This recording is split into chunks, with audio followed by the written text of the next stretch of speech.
Hello everyone, bringing you a video today looking at this, the humble British cap comforter, and this one's unrolled, so it looks a bit like a short scarf, but primarily intended to be worn as a cap.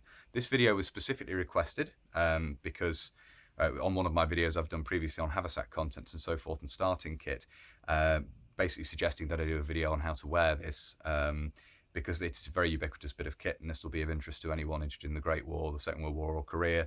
They're seen a great deal being worn, and right the way through the 50s. I'm not sure when issue of these began to be curtailed, but a very good bit of kit. So it starts off, you'll probably, if you buy one, it'll probably arrive like this, just as looks like a short scarf. So the first thing you'll want to do is take one end like this and begin to fold that in. And you want to roll that in on itself, and then once you've got it halfway, you've got enough to put your hand in, you want to pull the rest of the tube down on itself until it's doubled over inside itself like that, and get your hand inside and push the corners in so that it's one hollow bit, and then you have essentially a very tall beanie. And then what you want to do is you'll roll the bottom edge over, so you end up with, around the crown of your head, you've actually got 4 layers. You've got this doubled over and then inside doubled over as well. So it's very good, very warm from that point of view.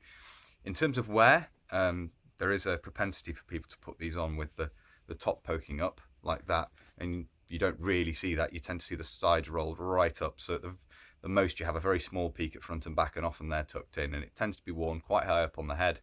I say tends to, there are photos showing it worn in other ways, but if you're going for what seems to be most commonly done, is high up on the head like that, above the ears, and then you can tuck those little peaks away underneath the outer bit, just to stop you looking like a demented gnome, demented garden gnome. There we go, and that's it. It tends to be worn quite high up on the head, a bit like a skull cap, I guess. Not quite that high up. I have seen them rolled again and worn very, very high up on the head. This one's quite tight on me, but there it is. You see them worn this way. Great War, Second World War, in Korea, they all seem to be worn quite high up on the head, not covering the ears. As I say, tends to be. There will be exceptions to that, but I'm just describing here what's most common to see. So there it is, the British cap comforter. As I say, a very ubiquitous bit of kit, very warm, very practical, and it folds down neatly to go into your haversack. So very good bit of kit to have with you. Very practical for wear at night and so forth, to keep your head warm out in the field. So there it is. Very short video, really looking at this, just the details that may be applicable to reenactors specifically. Not a potted history or anything, but I do hope you found that interesting nonetheless.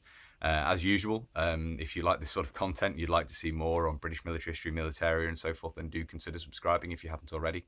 And whether you're subscribed or not, if you're newly subscribing, do make sure you hit the notification button, which will notify you of future videos. And there's also a link to my Facebook and Instagram pages where I put up photographs, and you can discuss things further with me there if you wish, if you want to take a look at those pages. But that's everything I wanted to say in this video, just a short look at the British cap comforter.